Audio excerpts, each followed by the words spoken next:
Nanti ke depan kita akan lebih spesifik membahas aspek moneter ya. Jadi kuliah ke-9 dan 10 itu akan kita membahas, atau kedua, ketiga di UAS ini kita akan membahas aspek moneternya ya. Nah, kalau aspek moneter ya to some extent sudah dibahas juga mungkin materinya di kuliah ya, di kuliah UTS terutama terkait money demand. Jadi mohon maaf kalau ada redundansi, tapi setidaknya memang kalau kuliah makro itu saya dulu punya guru ya, namanya Bu Ani Ratnawati. Beliau pernah juga jadi Wamen ya, Wamen Kementerian Ekonomi ya kalau nggak salah. Itu bahasnya bolak-balik ADAS gitu kan. Tapi dengan itu ya jadi paham kitanya. Jadi paham karena inti makro itu kan sebenarnya tidak banyak ya. Kalian tahu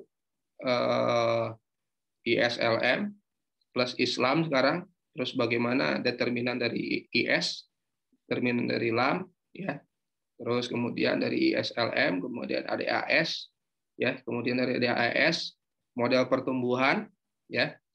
Nah, model yang pertumbuhan ini yang banyak, ada endogenous growth, ada exogenous growth. Kalau ISLM ADAS itu biasanya exogenous growth, ya, exogenous growth. Terus lebih ke aspek nanti kebijakan fiskal, ya, kebijakan moneter nanti. Kebijakan moneter juga akan banyak nanti karena akan terkait dengan bagaimana kita itu. Jadi nih kalau sekarang kita kuliah kebijakan moneter ya, posisikan kita itu sebagai bank sentral ya, sebagai bank sentral. Jadi siapa nih? Ilham, Akbar gitu ya, Febrian. Ini memposisikan diri sebagai gubernur BI. Gak apa-apa kan? Jadi bukan sebagai ekonom lagi, bukan sebagai pelaku ekonomi lagi, kita sebagai gubernur BI ya, yang mempunyai namanya juga manusia ya, yang mempunyai hak sekaligus juga nanti memiliki kewajiban. Hak BI apa? Ya bisa mengeluarkan uang ya, bisa menarik, bisa mengeluarkan uang beredar ya. Tapi kewajibannya apa? Karena ada hak, ya punya kewajiban. Kewajibannya apa? Kewajiban BI apa? Kewajiban BI apa? Kewajiban BI apa? Ada yang tahu nggak? Ada yang tahu nggak kewajiban? Hah? Ada yang tahu? Perasaan dulu silakan. Ya kan manusia kan kalau nggak punya, kalau ada hak ada kewajiban nggak bisa lepas dari situ tuh. BI juga punya hak dan punya kewajiban. Menetapkan polisi Pak kebijakan. Ya itu semuanya. Kalau institusi kan punya kebijakannya. Tapi kebijakan BI apa? Kewajibannya apa? Jaga stabilitas negara Pak. Ya? Stabilisasi keuangan. Apa? Sorry? Jaga stabilitas negara Pak. Stabilitas negara. Wah, keamanan juga masuk. Ya, menjaga inflasi. Sirkulasi uang bukan Pak? Sirkulasi ya. Uang Pak. Kan? Menjaga peredaran uang. Ya, boleh peredaran, tapi bukan hanya beredar dong. Ada lagi yang lain? Mencetak uang, Pak. Stabilitas keuangan. Kalau mencetak uang hak, saya kan tadi bilang hak BI itu mencetak uang. Menjaga nilai mata rupiah. Rupiah punya mata ya. Menjaga rupiah, nilai rupiah. Ya. Menjaga nilai rupiah. Ya itu kan secara internal ya, rupiah. Tapi secara eksternalnya apa? Secara eksternalnya apa? Kan kita kan open ekonomi kan, kita berhubungan juga dengan dunia luar. Secara eksternalnya apa? Kalau rupiah dalam konteks perdagangan internasional atau mata uang internasional, apa namanya? Nilai tukar. Nilai tukar. Ya. Jadi kan kalau nilai rupiah, nilai tukarnya secara domestik, ya itulah namanya nilai rupiah secara domestik. Berarti kan daya beli, ya, menyangkut daya beli atau Dalam konteks ini berarti inflasi ya, menjaga inflasi kan, stabilitas nilai rupiah ya secara domestik. Itu daya beli rupiah untuk membeli produk-produk domestik. Nah, kalau secara internasional berarti menjaga nilai tukar ya, menjaga nilai tukar rupiah. Ya. Jadi daya beli rupiah terkait ketika ditukarkan dengan mata uang asing. Itu dua ya. Dan satu lagi yang terkait sistem apa yang tadi disebut tuh, sistem pembayaran ya. Nah, sebenarnya bisa kalian cek di visi misi BI. Visi misi BI itu ada, itu kewajiban BI sebenarnya. Disebutnya aja visi misi, padahal dari sisi ini kewajiban sebenarnya. Visi misi BI ya kewajiban BI sebenarnya. Jadi kalau ada inflasi atau apa, bisa jadi BI-nya kurang prudent tuh. Kalau misalnya Zimbabwe, Zimbabwe cetak uang banyak-banyak kan, haknya, memang betul haknya. Tetapi harga berapa? Harga misal pisang goreng misalnya bisa 2 juta. 2 juta di Zimbabwe. Ya berarti kan tidak prudent ya. Artinya kewajiban itu tidak tunai kewajibannya untuk bisa menjaga itu. Karena apa? Karena apa? Ya karena terus aja cetak uang. Enggak. Kalau cetak uang ibarat panen jambu kan. Kalau jambunya lagi panen harganya murah enggak? Murah ya. Kalau uangnya terlalu banyak berarti daya beli uang itu rendah juga. Nah, kenapa Bank Sentral Zimbabwe itu banyak cetak uang? Kenapa banyak cetak uang? Ya karena disuruh oleh pemerintahnya. Oh berarti kalau gitu nggak independen dong banknya.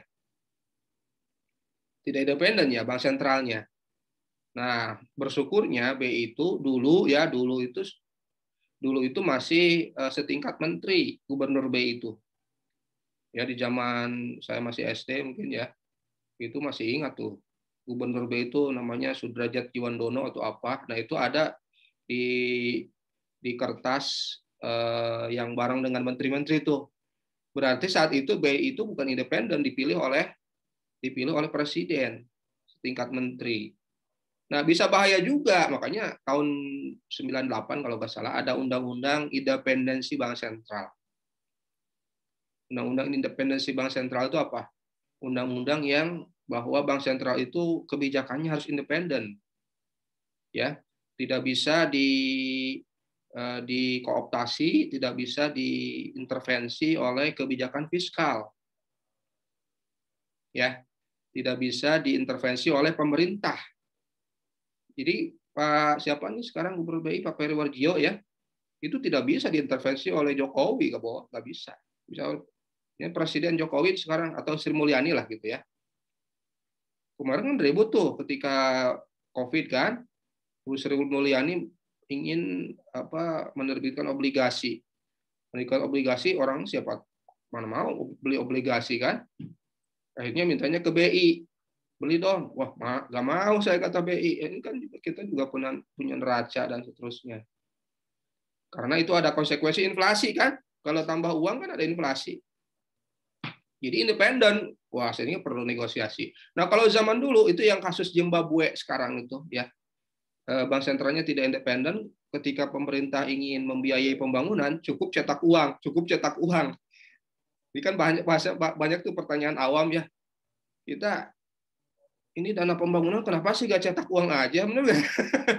Cukup dicetak gitu kan, oleh Peruri gitu kan, cetak uang saja banyak-banyak ya untuk ngegaji, untuk bisa siapa? Ya orang tuh tidak tahu konsekuensinya. Kalau cetak uang artinya apa? Uang itu yang beredar akan semakin banyak. Kalau uang semakin banyak berarti kan nilai uang rendah, itulah yang dinamakan inflasi.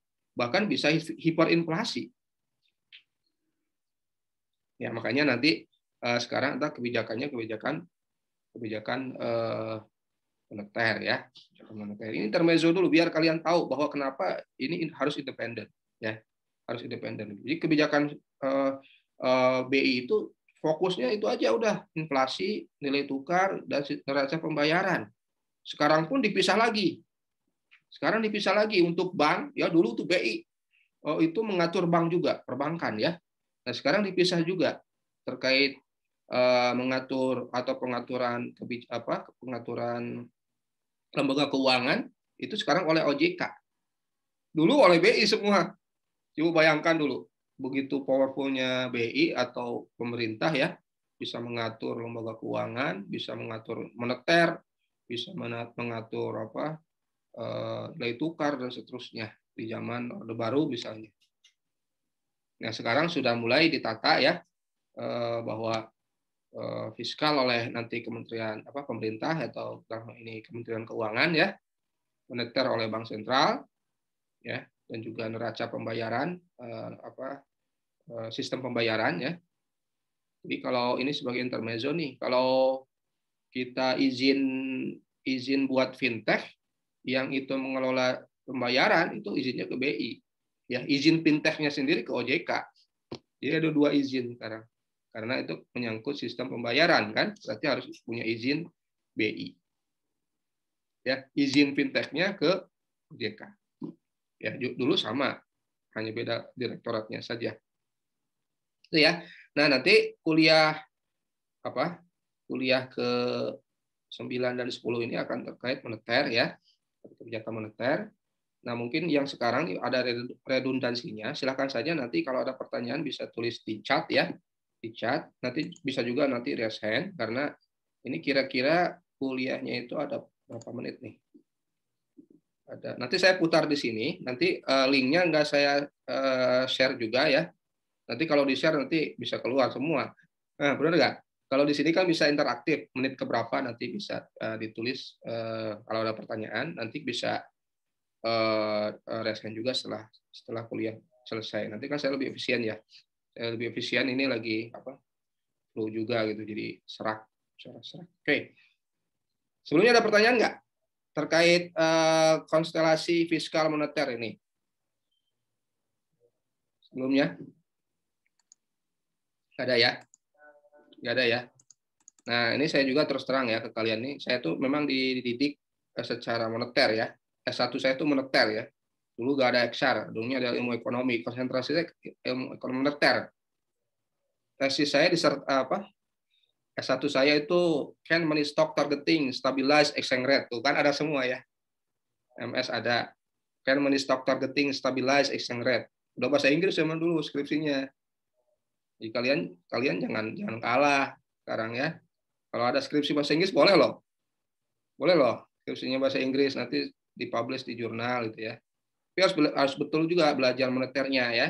Apalagi nanti belajar moneter XR kan berarti harus mengetahui kebijakan moneter dari sisi konvensional plus kebijakan moneter dalam kerangka sudah diperkenalkan akad-akad yang itu bebas riba, plus dengan adanya keberadaan dual banking system kan, ya ada bank syariah atau lembaga keuangan yang syariah, dan masih ada juga lembaga keuangan non syariah. Makanya sekarang di BI itu instrumen moneter itu ada 2 ya, ada SBI, ada SWBI, Sertifikat Wadiah Bank Indonesia, itu ya.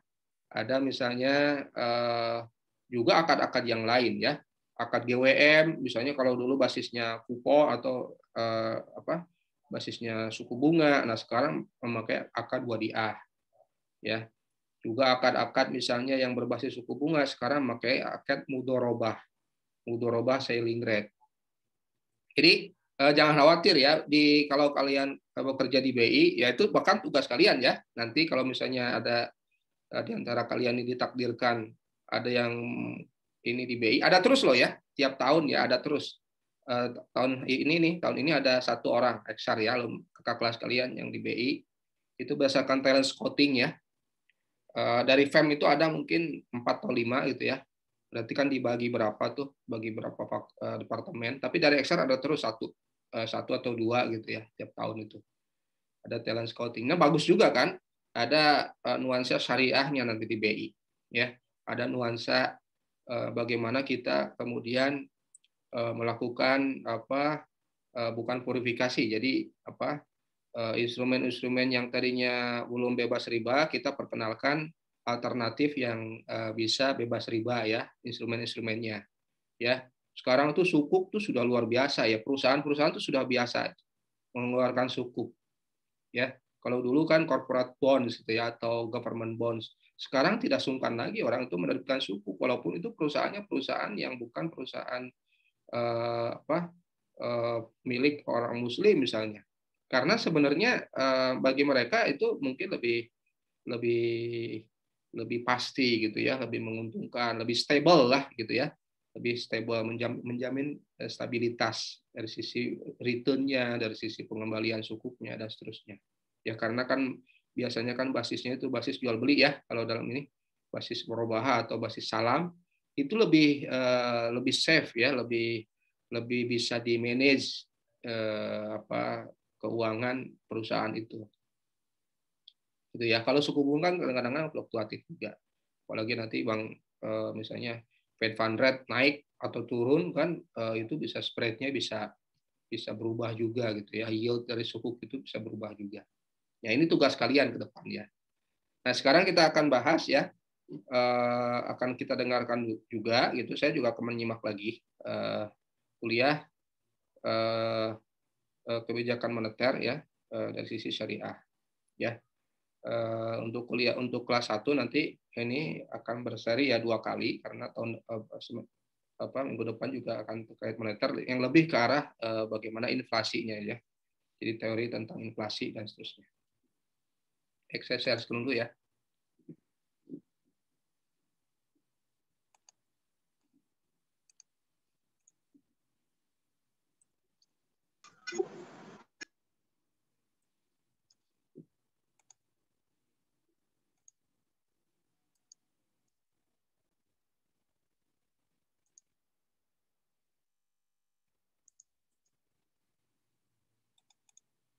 Ke depan mungkin kita akan lebih spesifik di sini tentang apa sih instrumen Islamic Monetary Economics ya. Dengar nggak? Kalian bisa baca sebenarnya buku di Umar Cakra. Di situ ada buku khusus yang terkait tentang kebijakan moneter dalam kerangka syariah ya. Oke, kemarin kita sudah bahas bagaimana model ADAS ya, yang itu asalnya dari ISLM, dan juga bagaimana tujuan makroekonomi, dan salah satunya adalah tingkat harga ya dan output ya. Dan salah satu aspek kebijakan yang bisa untuk bisa mencapai tujuan makroekonomi adalah terkait kebijakan moneter ya. Oke, misalnya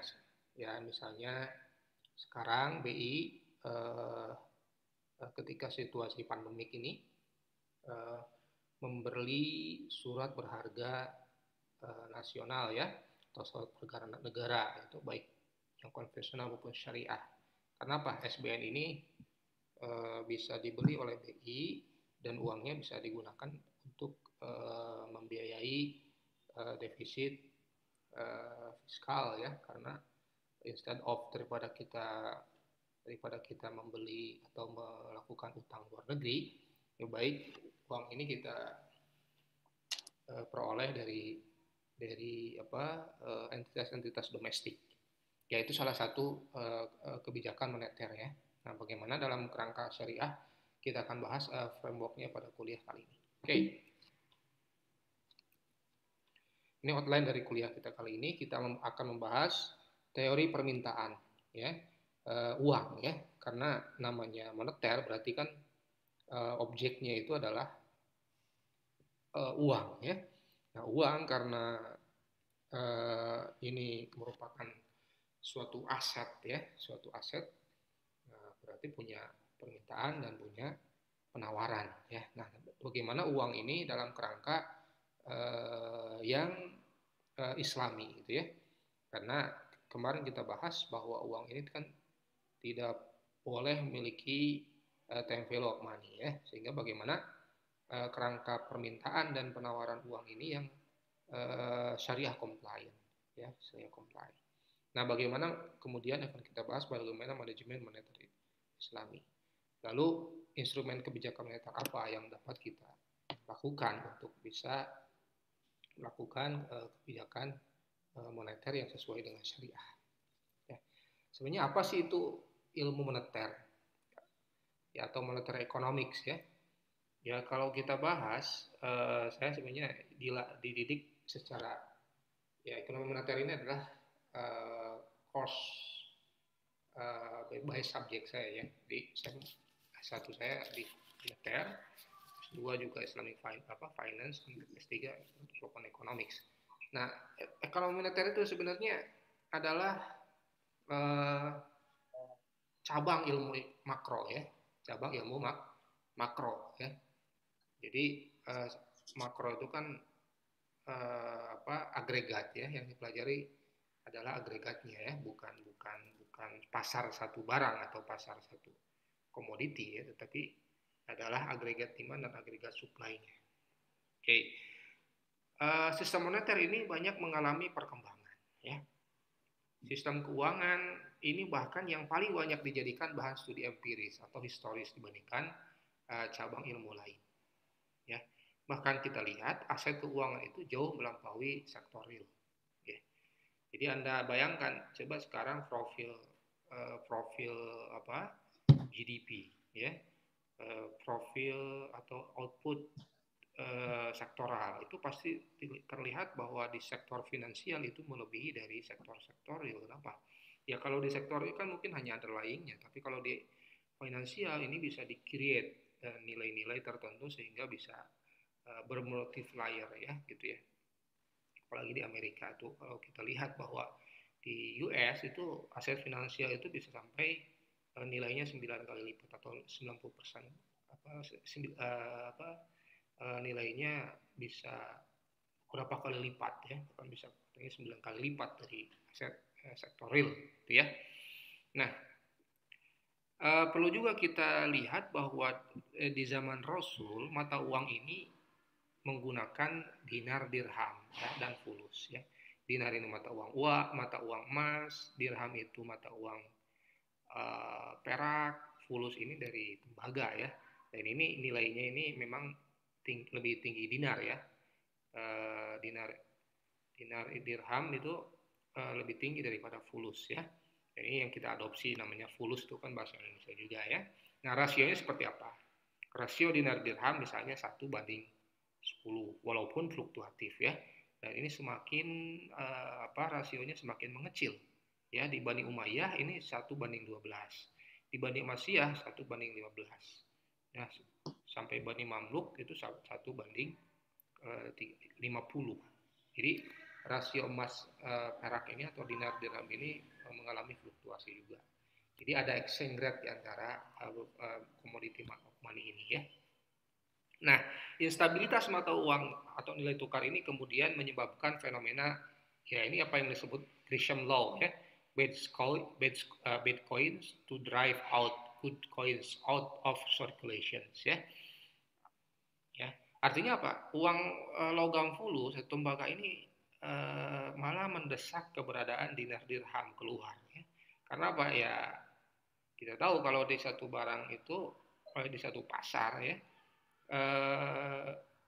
kalau terlalu banyak yang nilainya lebih rendah, maka yang bagus itu malah disimpan ya, atau dalam ini tidak beredar. Ya inilah ide dasar dari Grisham Law, akan kita bahas nanti ya. Oke. Baik. Ini evolusi mata uang ya. Pertama kali barat atau uang itu belum ada, hanya pertukaran antar barang ya dan jasa.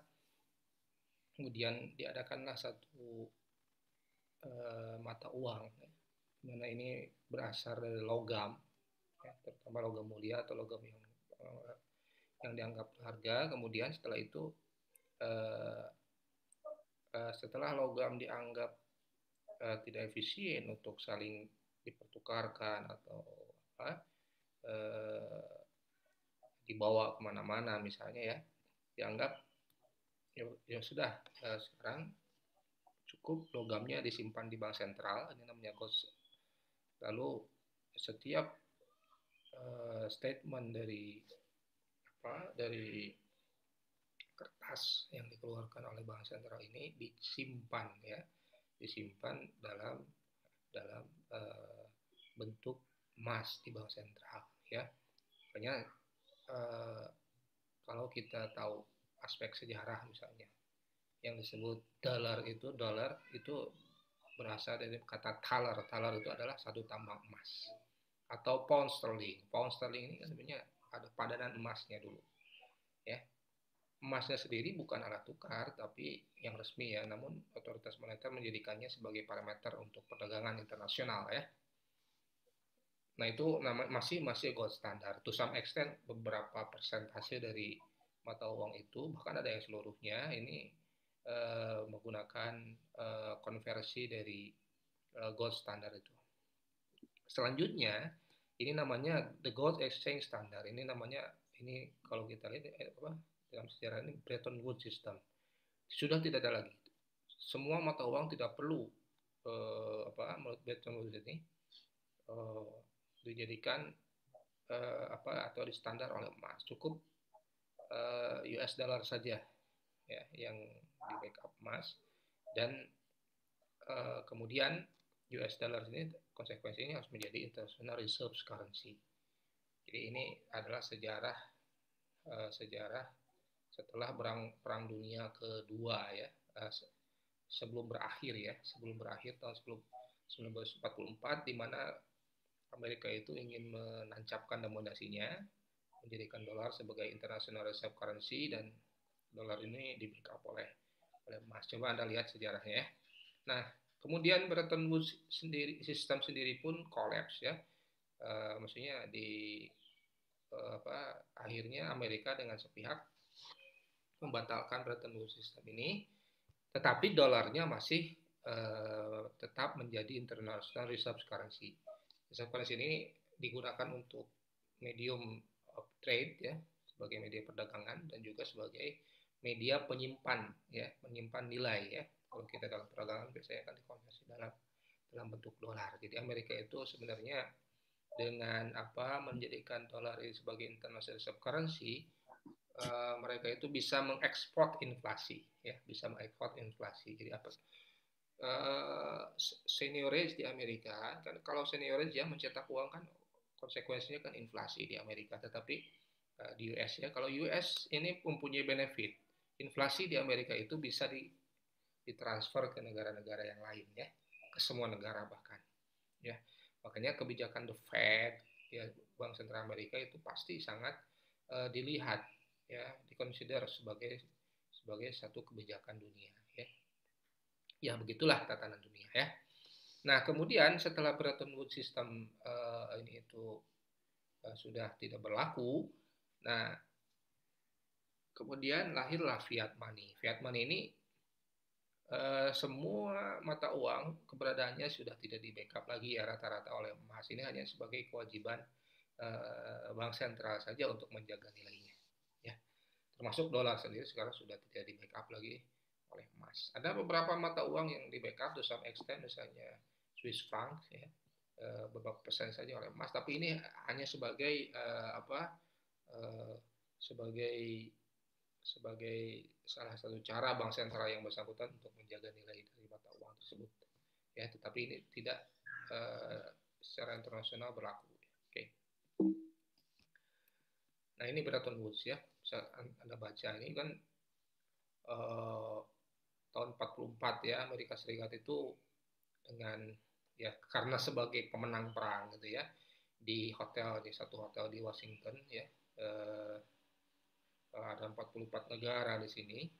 Nah, ini membentuk Bretton Woods ya sistem ya, di mana ini itu sampai ya inilah membentuk World Bank ya, lalu men-shut dolar itu 35 $35 itu sebagai 1 ounce ya dari dolar ya. Dan kemudian assign Amerika ya, dolar Amerika sebagai backbone of international exchange ya. Ya, tetapi akhirnya ini pun kan tidak berlangsung lama ya, karena gold standarnya sudah tidak ada, tetapi US dollarnya yang masih menjadi international exchange dan international reserve currency. Oke, sejarah ya. Nah, sekarang kan yang ada kan adalah uang fidusia ya, atau fiat money atau credit money, apapun namanya ya. Nah, ada pertanyaan, apakah uang fidusia ini dalam ekonomi Islam diperbolehkan? Adakah mekanisme demi tercapainya stabilitas nilai tukar dengan menghilangkan suku bunga dengan instrumen nominal lainnya? Tentu saja ya. Nah, ternyata coba kalau Anda baca sejarah ya, bahwa ternyata jawabannya dalam Al-Quran dan Sunnah itu tidak spesifik ada keharusan untuk menggunakan dinar atau emas atau dirham sebagai standar nilai tukar. Jadi apapun menurut Quran itu silakan menggunakan apapun untuk bisa menjadi mata uang.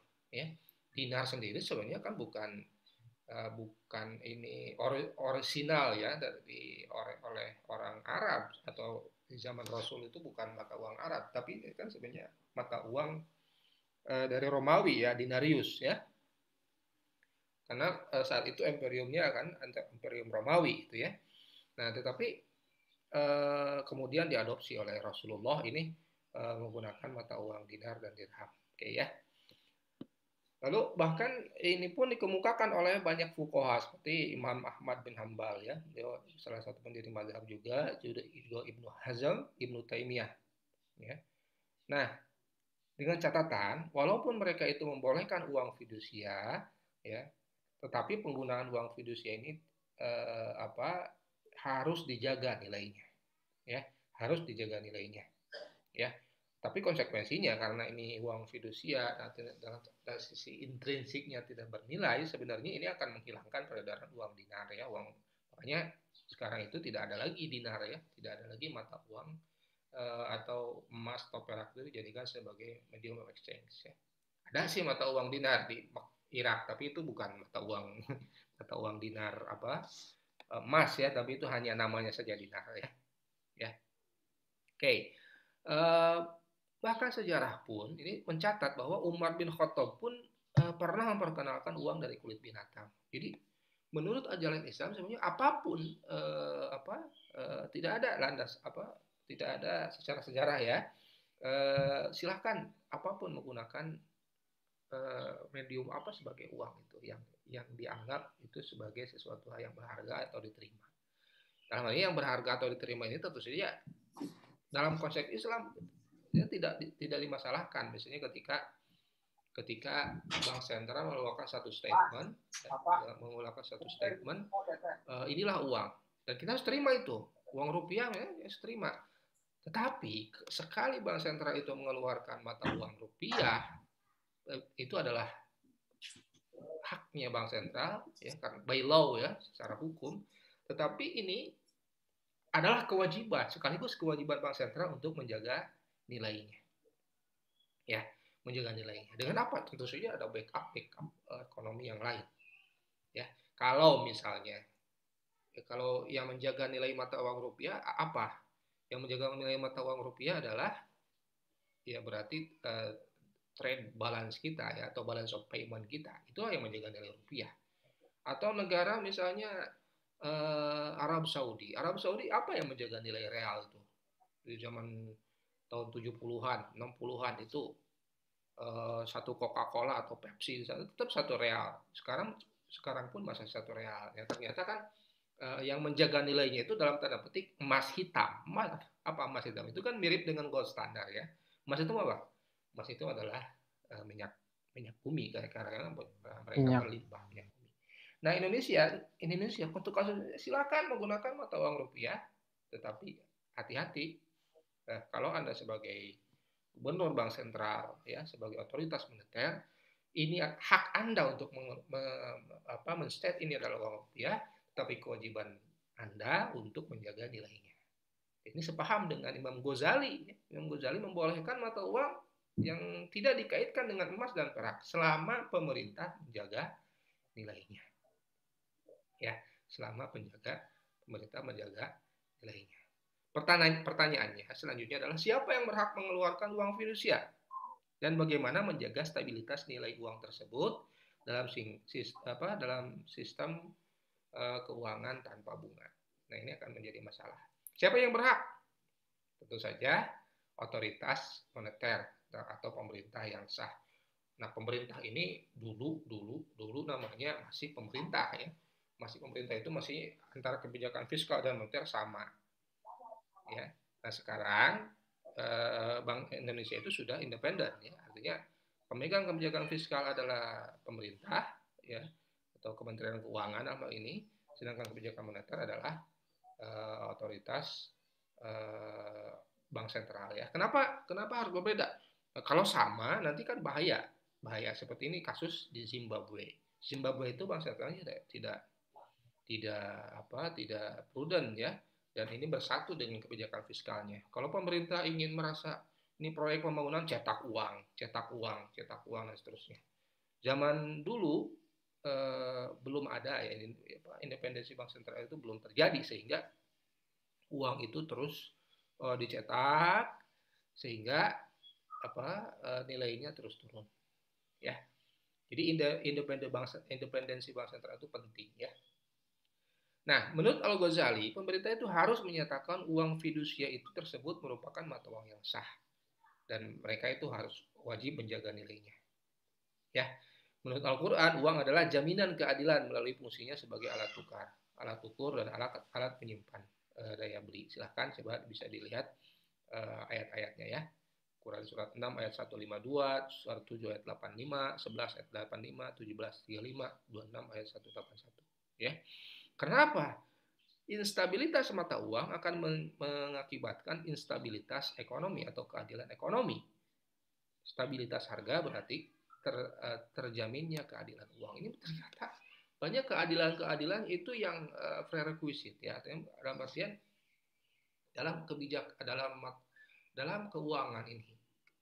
Jadi pencurian itu bisa terjadi secara intrinsik, secara implisit. Kenapa? Yang Anda tahu bahwa inflasi itu adalah pencuri yang tersembunyi ya, hidden theft gitu ya. Kenapa? Anda pegang uang 1.000 sekarang, itu mungkin tahun depan akan berbeda nilainya, atau 3 tahun lagi, 5 tahun lagi berbeda.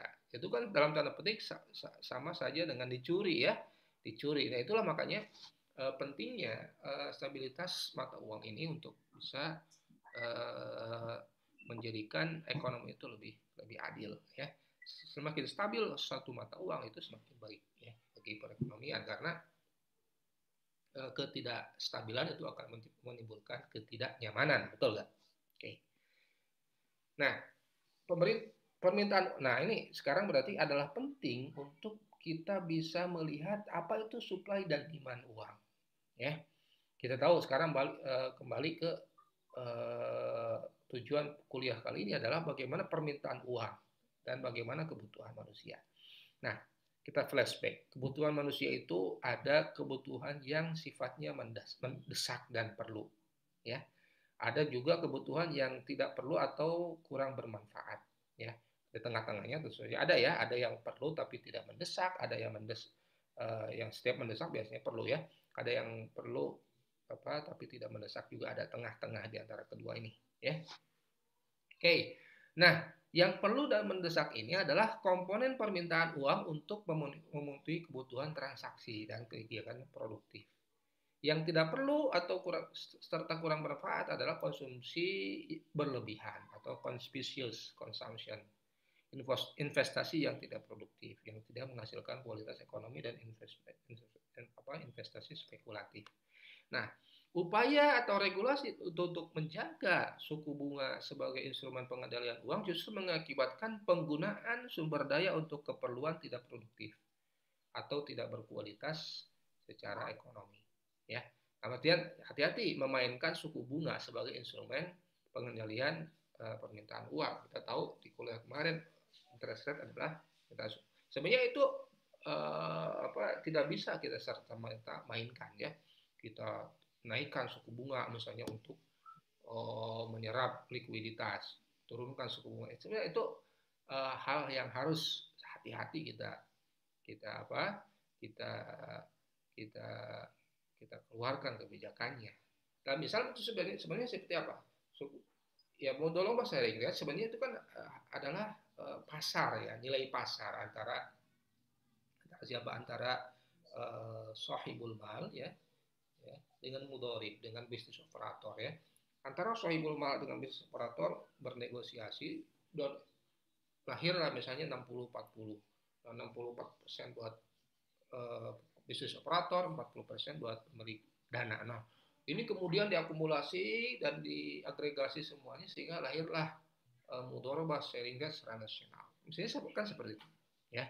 Jadi interest rate itu sebenarnya atau dalam ini mudharabah itu adalah nilai pasar yang berlaku antara ekonomi bukan signed langsung oleh Bank Sentral secara tidak prudent ya. Ya Bank Sentral menetapkan tentu saja mudharabah sharing rate-nya berapa gitu, tapi ini harus dipertimbangkan aspek-aspek keekonomiannya yang ini harus merefleksikan ekonomi. Kita tahu bahwa menurut Imam Al-Ghazali bahwa uang itu adalah cermin, ya.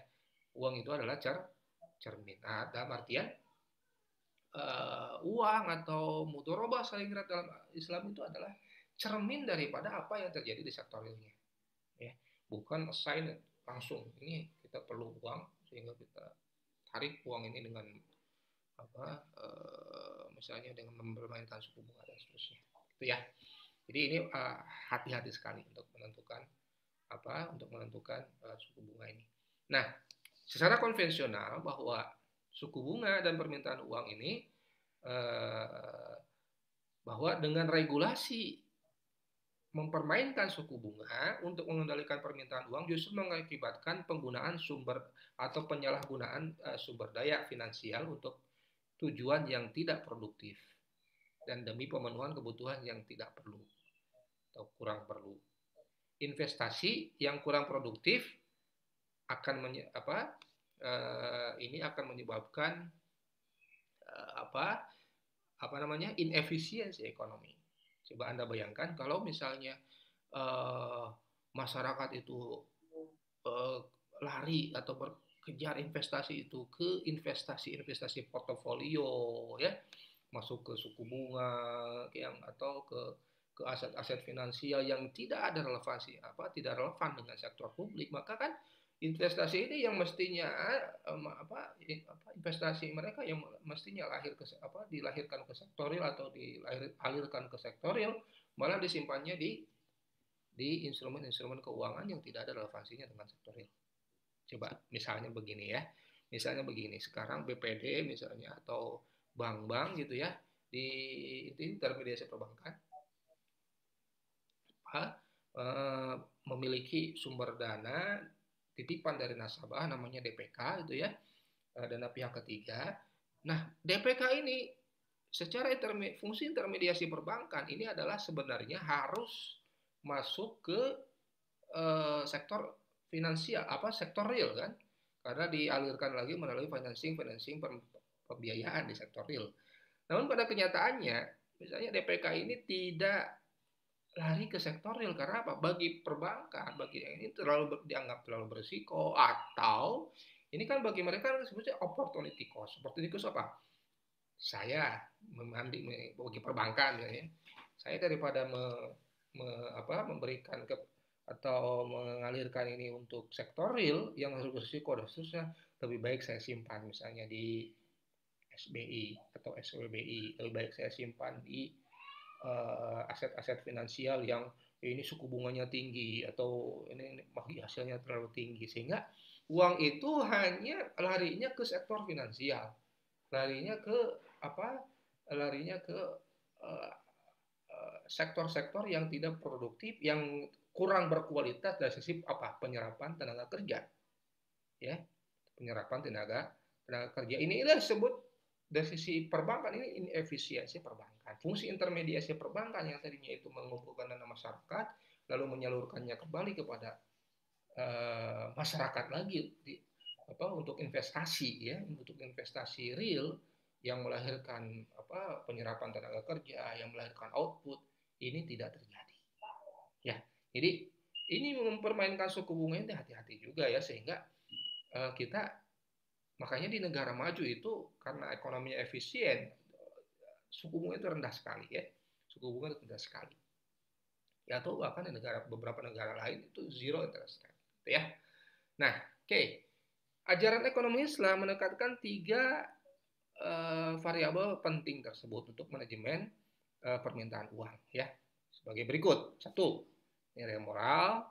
2, institusi sosial ekonomi politik dan mekanisme penentuan harga. Dan yang ketiga adalah tingkat keuntungan real sebagai pengganti bunga yang gagal mengontrol dana pinjaman atau money demand. Nah, makanya diperkenalkan ini dia tingkat keuntungan real ya. Nah, ini harus ada underlying transaction-nya, harus ada underlying investment-nya di sektor real ya. Nah, permintaan uang. Permintaan uang menurut teori konvensional hakikatnya merupakan teori tentang alokasi sumber daya ekonomi yang bersifat terbatas. Uang itu dianggap terbatas ya, di mana seseorang yang memegang uang cash dihadapkan pada keuntungan untung atau rugi. Ya, untungnya ada tentu saja ia dapat mendapatkan likuiditas, namun kehilangan peluang untuk memperoleh nilai lebih uang, itu value added of money. Sehingga menurut teori konvensional, suku bunga ini diasumsikan sebagai dalam tanda petik biaya untuk digunakan untuk menjelaskan perilaku individu dalam memegang atau mengelola nilai uangnya. Ya, sehingga lahirlah ada teori permintaan uang. Ya, teori permintaan uang itu bisa teori klasik, ada teori Keynesian, ada teori permintaan uang. Nah, ini sebagai ya sebenarnya bukan alternatif ya, karena ini sudah lahir sebelumnya. Teori permintaan uang Islam ya, kan kita bahas ketiga hal ini. Nah, menurut teori permintaan uang klasik ya, ini kan Irving Fisher ya. Irving Fisher itu sebenarnya ini T ini kan ini ekuivalen ya, ekuivalen MV ya adalah fungsi dari sejalan dengan PT ya. M ini adalah money ya, uang yang beredar. V ini adalah velocity atau kecepatan perputaran uang. P adalah tingkat harga dan T adalah transaksi. T ini dari mana sebenarnya? T ini asalnya dari transaksi yang harus terjadi dalam ekonomi itu ya. Nah, kemudian karena ini susah untuk diukur ya, maka T ini susah diukur, maka T ini kemudian diproksikan sebagai income ya atau output. Makanya sebenarnya MV sama dengan PT VY gitu ya. Ya. PY atau PO atau outputnya, kalau output real berarti PO atau PY, tapi kalau ini output nominal ya, Y itu kan output nominal. Jadi PY itu PO itu adalah output nominal ya. Atau namanya Y ya. Atau bolehlah kita sebut misalnya ini PY real ya, PY output nominal atau PO gitu ya. Jadi apapun ya. Jadi GDP berarti GDP nominal adalah M kali V ya. GDP nominal adalah M kali V. MV sama dengan GDP nominal ya. Oke. Nah, menurut teori permintaan Irving Fisher ini, bahwa keberadaan uang pada hakikatnya adalah flow concept ya. Tidak dipengaruhi oleh suku bunga, melainkan oleh velocity-nya. Di sini ada nggak komponen suku bunga? Tidak ada kan? Ini sebenarnya hanya velocity-nya. Jadi berapa sih uang yang diperlukan? Tentu saja cari saja, berarti M sama dengan ya VO per V gitu ya. VO per V gitu ya. Nah, itu menurut uang klasik ini tidak ada determine suku bunga di sini. Nah, menurut Cambridge approach ya. Nah, ini pengembangan dari permintaan uang klasik ini, bahwa M itu adalah sama dengan KPO ya. Jadi K ini adalah 1 per V ya, 1 per V, di mana K ini adalah apa? K ini adalah keinginan seseorang untuk menyimpan sebagian kekayaannya. ya, karena uang itu dianggap sebagai salah satu cara menyimpan kekayaan atau stock konsep, ya. Ya, inilah berarti hasilnya bahwa money demand itu adalah KY, ya, KY, Y itu adalah PO, ya, KY, atau money demand adalah KPO, gitu ya. Nah, inilah money demand sederhana, ya, dalam konsep klasik, permintaan uang klasik. Nah, bagaimana menurut Keynes? Menurut Keynes, individual choice ini kemudian dijabarkan oleh Keynes ini, ya. Menurut Keynes, keinginan seseorang mengatur uang atau asetnya, atau dalam ini berarti kan money demand, gitu ya. Ini dipengaruhi 3 hal. 1, money demand untuk transaksi. Berarti kan apa transaksi? Kalau transaksi kan tadi T itu adalah proksinya Y, ya. Semakin banyak income kita, tentu saja akan banyak ada transaksi kita, kan? Enggak? Karena kita bertransaksi tentu saja diawali dari income, ya. Jadi money demand karena motif transaksi di sini adalah fungsi dari Y. Kedua, money demand untuk berjaga-jaga, ya. Berarti ini kan money demand precautionary. Ternyata sama juga, ya. Karena ini kan proksinya Y juga, output juga, ya. Nah, yang ketiga menurut Keynes adalah money demand untuk spekulasi. Nah, ini dari mana spekulasi? Nah, menurut Keynes ini berasal dari suku bunga. Karena suku bunga itu apa? Biaya imbangan memegang uang. Semakin tinggi suku bunga, maka money demand akan semakin rendah. Balik lagi ke kemarin, ya. Money demand akan rendah. Karena apa? Orang akan menyimpan uangnya di aset-aset finansial, ya, sehingga permintaan uang akan menurun, ya. Nah, bagaimana untuk transaksi? Ya, semakin banyak. Nah, sekarang cash is the king, ya. Ketika situasi pandemik ini, orang itu cenderung ingin menyimpan uang itu dalam bentuk cash atau yang mudah dicairkan, misalnya di tabungan, misalnya, ya. Tidak untuk investasi yang sifatnya yang susah dicairkan, gitu ya. Sehingga money demand dengan Y itu positif hubungannya, ya. Ini positif, dan I adalah negatif. Jadi kita bisa jabarkan di sini bahwa dari 3 motif mata uang untuk transaksi, untuk berjaga-jaga dan spekulasi, ada 2 implikasinya. Implikasinya adalah transaksi dan berjaga-jaga motifnya itu dikonversi dalam Y, dan itu hubungannya positif dengan money demand. Nah, sedangkan untuk money demand untuk motif spekulasi menurut Keynesian ini diwakili oleh I atau interest rate, di mana hubungannya adalah negatif dengan money demand, ya. Sehingga menurut money demand, ya, ini ya, MD ini atau fungsi per P itu adalah fungsi dari Y dan R, ya. Jadi MD per P itu adalah permintaan saldo real, ya. Nah, menurut ini kemudian dijabarkan, ya, ketika ya kan P-nya bisa masuk ke sini, ya. Ini dijabarkan KY plus sigma R W itu, ya, per P kali P. Ini di sini, ya.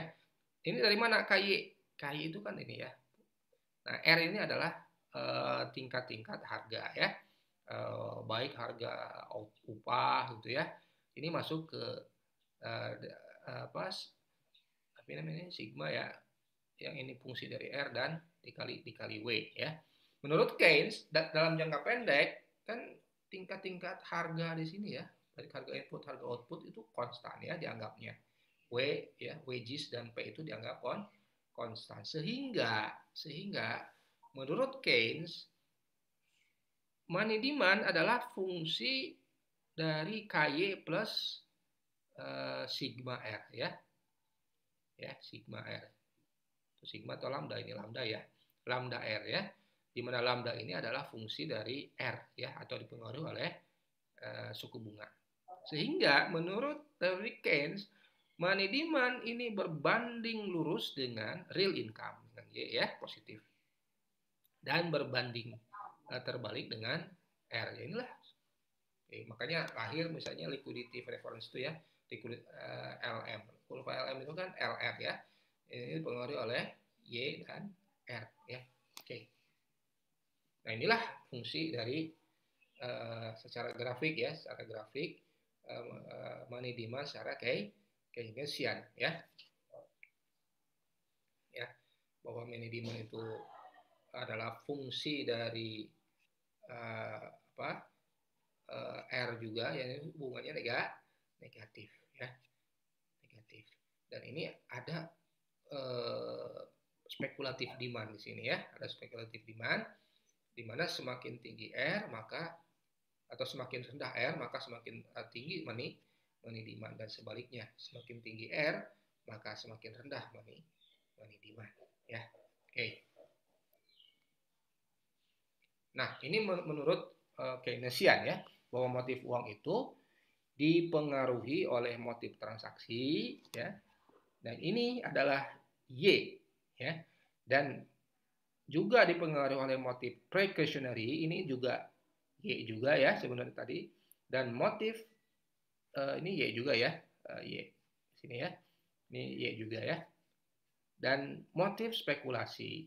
Spekulasi di mana? Ada di commodity market, ada di stock market, ada financial and forex market ya. Kalau transaksi tentu saja C untuk konsumsi, untuk investasi, untuk ekspor dan untuk import ya. Nah, ini kalau untuk C tentu saja ada hubungannya tentang terkait barang dan jasa. Even ketika untuk transaksi pun di sini ada halnya yang tidak terlalu urgent ya, dororiyat gitu ya. Di sini ada yang untuk luxury atau untuk wasteful spending ya. Even untuk transaksi pun ini hati-hati manajemen tuh ya. Jadi tidak semuanya bagus juga secara syariat atau makosidus syariatnya gitu ya.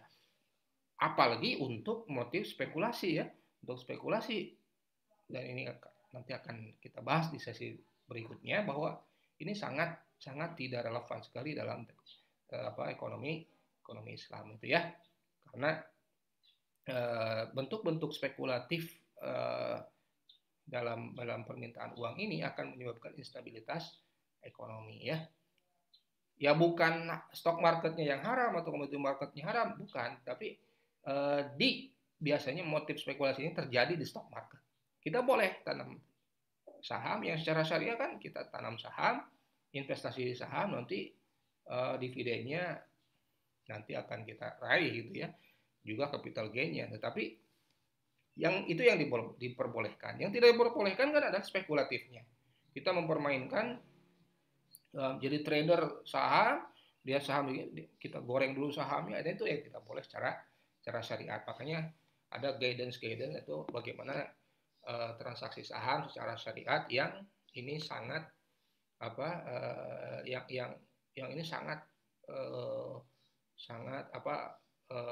DSN atau Dewan Syariah Nasional MUI sudah mengeluarkan fatwanya. Inilah guidance yang bisa diperbolehkan secara syariat.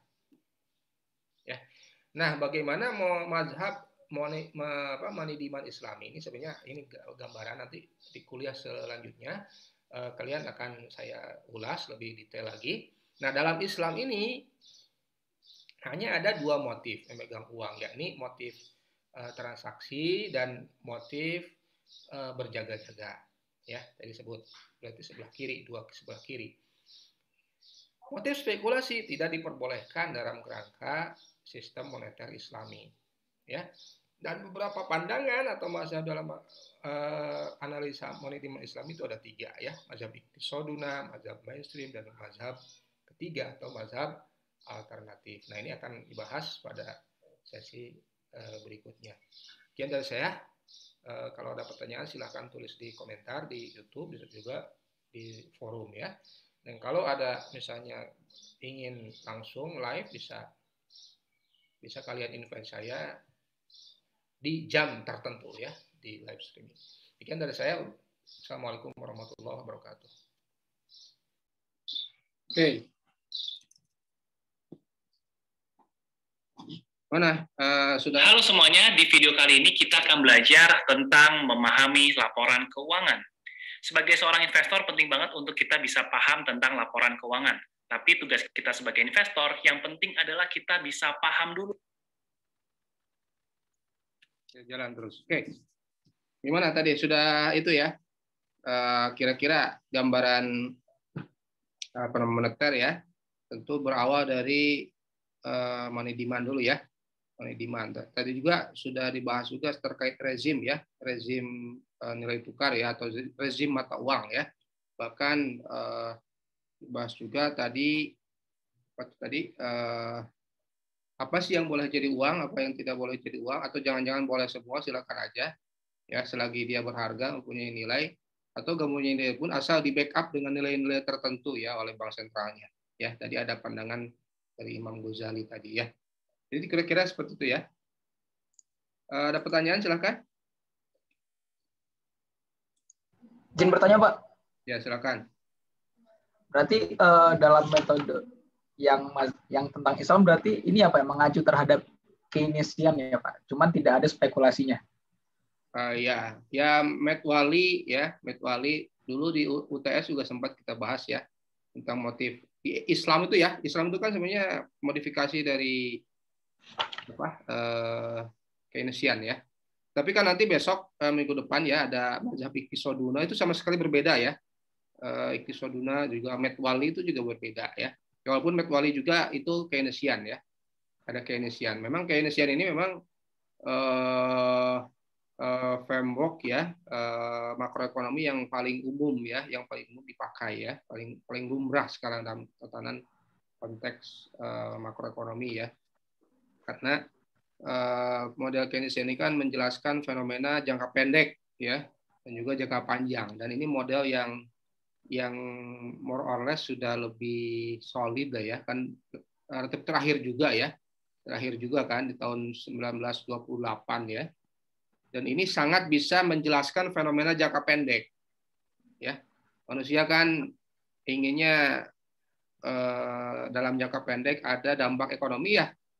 Nah, kalau mazhabnya klasik ya, itu jangan diapa-apain, liberal itu jangan diapa-apain, pemerintahnya jangan ikut campur. Ada inflasi diamin aja, nanti juga akan menyesuaikan sendiri gitu kan. Kalau in the long run kan kalau pandangannya klasik kan gitu ya, pasar itu akan efisien, akan bisa menyeimbangkan sendiri ya, perekonomian ya. Bahkan unsur ketidakadilan dan seterusnya itu nanti juga akan sendirinya gitu kan. Yang diatur-atur lah pemerintah malah mendistorsi pasar gitu ya. Nah, sebenarnya kan itu bisa betul, bisa benar. In the long run bisa betul ya. Tetapi menurut Keynes, in the long run we are all dead gitu kan. Kita akan mati nanti kapan ini? Kalau resesi tahun 98 tuh kalau didiamkan kapan nanti bisa selesainya? Coba COVID kemarin ya, tahun lalu kan, COVID. Coba kalau kita pakai pandangan klasik, ketika ada misalnya pelemahan dari sisi demand, bahkan juga pelemahan dari sisi supply, COVID itu dua ya. Biasanya kayak tahun 98, tahun 28 itu hanya satu loh sumbernya. Bukan masalah lemah dari sisi supply-nya. Ya kan masih bisa aja produksi, silakan saja. Itu kan demand-nya yang lemah ya, berarti SLM-nya zaman dulu itu kan. Tahun 28 itu. Tahun di mana Keynes ini menginspirasi mengeluarkan teori ini. Nah, sekarang COVID ini dua-duanya loh. Supply-nya demand-nya tertekan kan, orang nggak bisa lagi minta kan karena memang ada pembatasan, kita nggak bisa datang ke restoran, nggak bisa datang ke mall karena dibatasi, aktivitas ekonomi kan dibatasi, demand dibatasi kan, CIG-nya kan dibatasi kan, CI-nya, I-nya, ekspor impor juga sama. Nah, sekarang bahkan supply juga dibatasi karena apa? Orang kan nggak bisa produksi juga, pabrik-pabrik nggak bisa produksi juga. Lagian kalau berproduksi siapa yang nanti minta katanya, benar nggak? Siapa yang akan nanti pemintanya? Berarti kan COVID ini luar biasa supply demand-nya, sehingga kan, nah itulah menurut Keynes harus ada solusi-solusi yang jangka pendek yang bisa mendorong ekonomi itu bisa tumbuh. Ya dalam hal ini berarti kan sisi demand-nya. Makanya government expenditure kemarin itu kan itu sangat luar biasa ya, BLT gitu kan. banyak sekali ya dikeluarkan paket-paket stimulasi. Bahkan sekarang kan misalnya konsumsi kan, untuk mendorong konsumsi judulnya kan, mendorong konsumsi, bagaimana orang itu bisa berkonsumsi, ya udah kasih uang katanya. Benar nggak, supaya masyarakat berkonsumsi kan. I-nya juga sekarang mulai ada insentif investment ya, untuk semua perusahaan-perusahaan juga berinvestasi. G-nya mau tidak mau proyek-proyek infrastruktur ya, di PEN itu ya, pemulihan ekonomi nasional kan nanti sekarang sudah mulai nih program-program infrastruktur. Dananya nantilah kita pikirkan belakang, yang penting nih dari sisi demand jalan dulu. Dari sisi demand jalan dulu. Karena kalau didiamkan ini orang bisa mati kan. Banyak orang yang bisa kelaparan nanti, banyak orang tidak bisa bekerja sehingga dikasih uang gitu kan. Karena zaman Yusuf Kala dulu kan seperti itu. Yusuf Kala sampai ketika terjadi krisis 2008 itu sampai ya udah BLT banyak ya. Terus bahkan liburan ditambah kan. Waktu liburan ditambah, yang mepet misalnya libur dari Selasa jadi Senin Selasa, jadi dari Sabtu Minggu, Senin Selasa jadi bisa libur, sehingga orang bisa traveling kemana-mana, sehingga ekonomi dari sisi demand berjalan. Jadi itu paket-paket sebenarnya Keynesian ya, Keynesian. Sekarang tuh Donald Trump itu bukan relatif Keynesian, tapi kalau Obama ya, terus Joe Biden, sekarang Demokrat itu Keynesian banget, ya Keynesian sekali. Makanya dulu zaman Obama kan ada Obamacare ya. Obamacare. Jadi insentif-insentif untuk asuransi kesehatan dan seterusnya itu diperbesar. Walaupun itu dikritisi oleh banyak pihak, wah ini bisa jebol nih keuangan pemerintah ya dengan Obamacare itu. Ya, sekarang Joe Biden juga sama. Stimulus fiskal itu luar biasa besar-besaran sekarang. Amerika nanti pasti akan inflasi, tapi sekarang kan masih lemah inflasinya. Masih daya beli itu bisa didorong. Tapi kalau Amerika kan gampang aja kan. Kalau inflasi Amerika kan mereka inflasi kan bisa diekspor ke seluruh dunia, benar nggak? Dolar mereka ciptakan kan yang bisa terdampak dari fluktuasi dolar kan kita juga gitu kan. Jadi enaknya Amerika itu seperti itu ya. Makanya nanti ke depan mungkin ya tatanan dunia akan berubah ya. Makanya itu yang dikhawatirkan Amerika itu perang dagang dengan China itu seperti itu sebenarnya ya. Dolar itu makin melemah gitu kan sebenarnya ya. Tapi kan mereka karena bisa diekspor ya, bisa diekspor, inflasi Amerika itu bisa dinikmati oleh kita juga gitu. Bukan dinikmati, bisa dirasakan oleh kita juga, itu ya salah satu benefit atau advantages Amerika sebagai ya dalam tanda petik gitu ya, international reserve currency ya. Makanya sekarang nih IMF atau juga negara-negara maju yang lain sudah mulai bernegosiasi nih, ini dolar nih bisa bahaya nih kalau hanya didiamkan ya. Sekarang sudah ada peg currency ya, currency international currency itu sekarang sudah ingin misalnya yuan, juga mata uang yang lain ya, untuk bisa tatanan dunia ini tidak hanya dolar dominan gitu ya. Jadi kira-kira seperti itu ya. Jadi memang secara konseptual ya, memang teori-teori makro ini Keynesian ya. Termasuk yang kalian pelajari di buku-buku ya. Buku Menkyu itu Keynesian ya. Menkyu itu muridnya Keynes ya. Saya kemarin sebut Menkyu itu punya anjing namanya Keynes ya.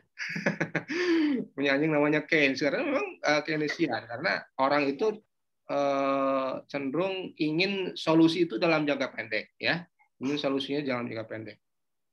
Bisa move on dalam jangka pendek. Ya walaupun hurting ya dalam jangka panjang, tapi nanti dipikirkan lagi lah nanti ke depannya. Kira-kira seperti itu. Tapi kan kalau konsepsi Islam itu tidak seperti itu juga ya. Ternyata untuk mendorong investasi ya, Islam itu tidak harus dengan misalnya insentif fiskal yang besar-besaran. Untuk mendorong konsumsi tidak harus dengan insentif fiskal yang besar-besaran. Kemarin kan sudah saya bahas ya, bahwa ternyata untuk mendorong investasi juga justru aset yang tidak produktifnya yang dipajak atau yang dikenakan disinsentif, sehingga orang itu berinvestasi atau konsumsinya yang kalau orang tidak mau berkonsumsi, ini orang-orang kaya tidak mau berkonsumsi, tentu pakai solusi-solusi yang lain ya, untuk mendorong demand itu secara intrinsik bisa naik gitu ya, tidak harus dengan dipaksakan oleh stimulasi fiskal yang luar biasa besar gitu kan, sehingga itu akan sangat berdampak juga. Misalnya kalau sumber pembiayaan fiskal ini dari utang luar negeri kan, bahaya kan. Kalau sekarang karena pasar finansial kita sudah berkembang, pemerintah sekarang banyak menerbitkan sukuk gitu kan, tidak dengan utang luar negeri ya. Kalau sukuk kan yang apa pembelinya itu kan kita juga gitu kan. Jadi kita tidak, dan kita kan tidak mendikte kan kebijakan-kebijakan ekonomi pemerintah kan. Beda hal dengan misalnya ketika krisis tahun 97-98 dulu ya. Saya masih melihat tuh ketika saya mungkin SD atau SMP ya. Ketika Soeharto itu ada foto yang fenomenal tuh ya, ketika Soeharto menandatangani letter of intent dari IMF ya, di mana untuk dapat dana bailout dari IMF itu harus dengan seperangkat kebijakan, misalnya menjual aset ya, menjual aset BUMN ya, makanya Indosat dijual nanti kan ke depannya, terus BUMN yang lain dijual, diprivatisasi bahasanya ya. Karena apa? Karena harganya jatuh, kemudian ya mereka lah yang kemudian membeli aset-aset BUMN, membeli aset-aset pemerintah, aset-aset nasional. Itu yang dikhawatirkan. Nah, tapi kalau sekarang kan enggak ya. Makanya instrumen-instrumen finansial yang berbasis syariah dari sukuk dan seterusnya itu kan sebenarnya bisa jadi solusi ya.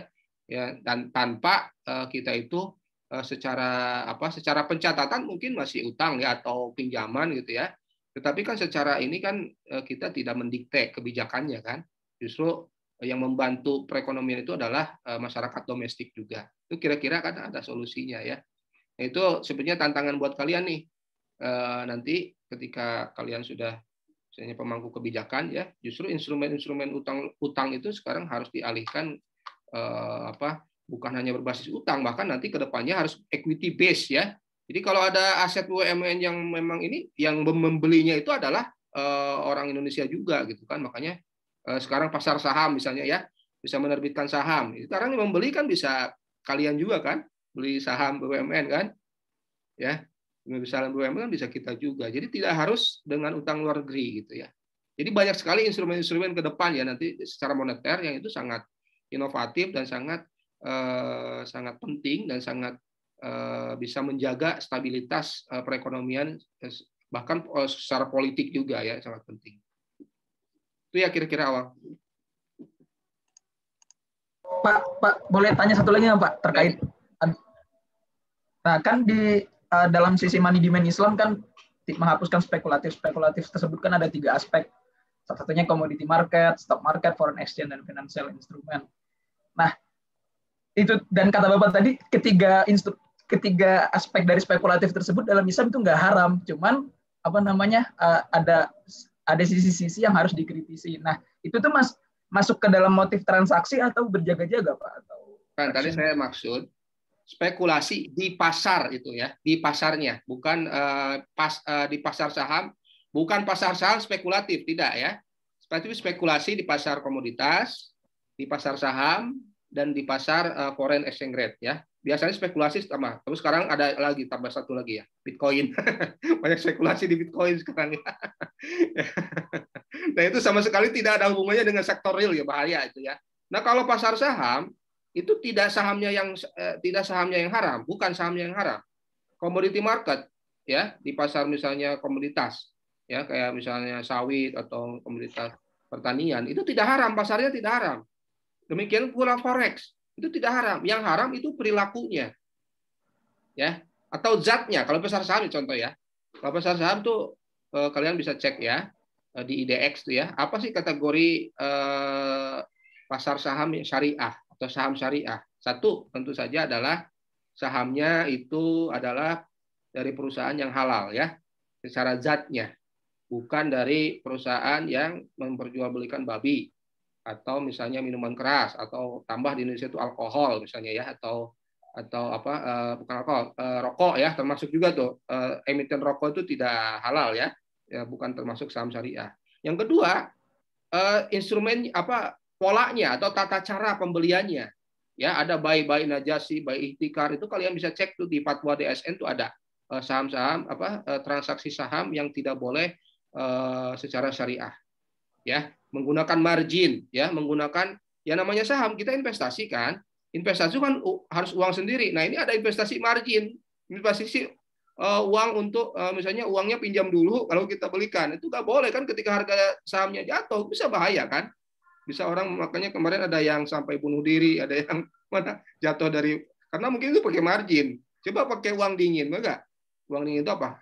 Uang yang berasal dari kulkas katanya ya, disimpan dulu di kulkas itu. Atau uang yang kita yang kita tidak butuh yang uang sisa lah gitu ya.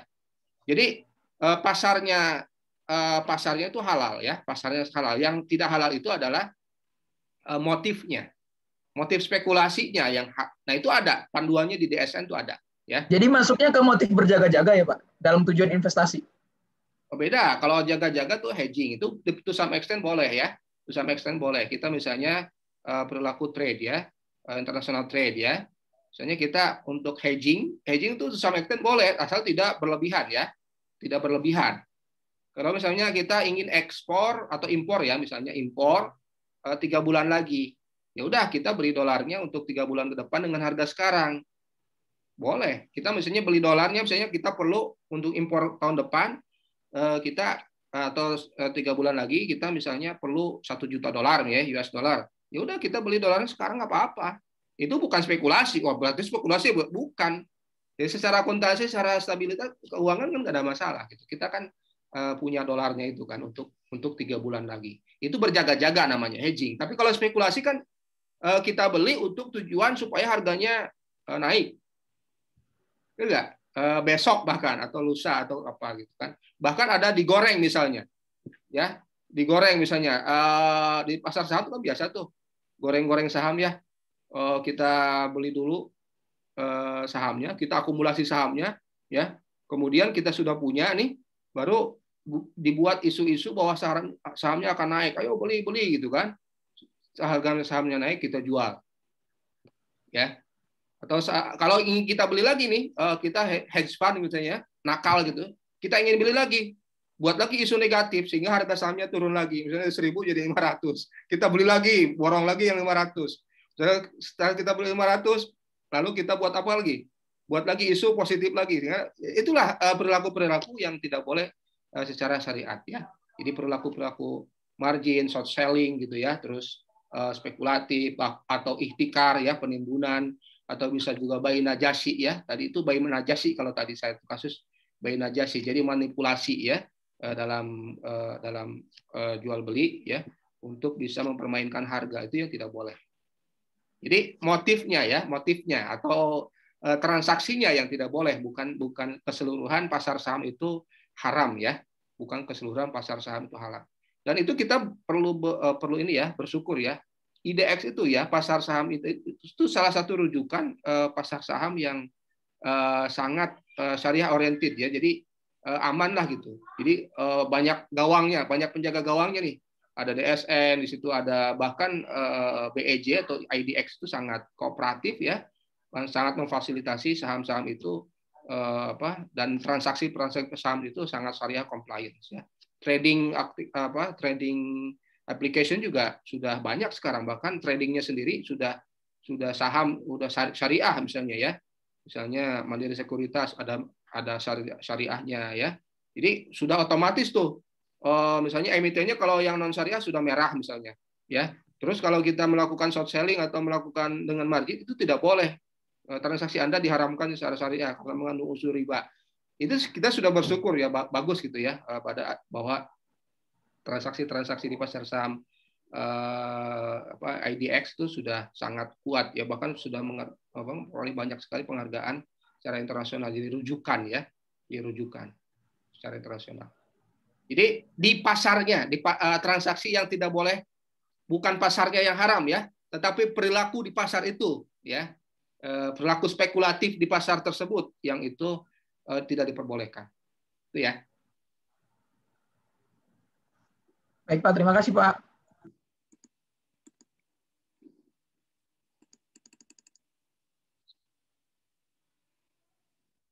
Silakan yang lain.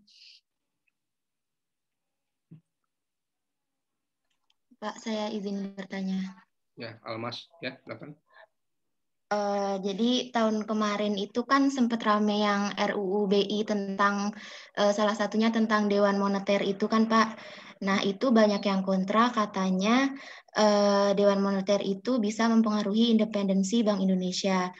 Pertanyaan pertama saya, sebenarnya seberapa penting sih independensi Bank Indonesia itu sendiri? Kemudian saya juga pernah baca kalau Dewan Moneter itu dibentuk salah satunya untuk mengatasi perekonomian di masa pandemi yang sedang lesu gitu Pak. Nah, apakah pembentukan Dewan Moneter ini akan efektif untuk memperbaiki perekonomian yang sedang lesu atau sedangkan saya pernah baca juga ada ahli ekonomi yang berpendapat bahwa sebenarnya ekonomi yang lesu ini tuh hubungannya sama kebijakan fiskal bukan moneter gitu Pak. Betul. Jadi pandangan terkait Dewan Moneter itu kan sebenarnya gini, Dewan Moneter itu, nah yang jadi masalah kan ketuanya Menteri Keuangan gitu loh. Benar nggak? Nah, seakan-akan kan itu akan mendiscourage independensi bank sentral lagi.